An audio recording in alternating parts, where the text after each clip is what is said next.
என்னவோ ஆயாச்சு இனி என்ன பேச்சு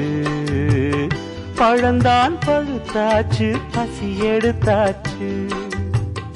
என்ன வேணும் ராசா நீ கேட்டா ஒண்ணு ஒண்ணா நான் தானே எடுத்துக்க போறேன் நீ என்னத்த சொல்ல நான் காத்திருந்தேன் கதவை திறந்தேன் உள்ளுக்கு வந்து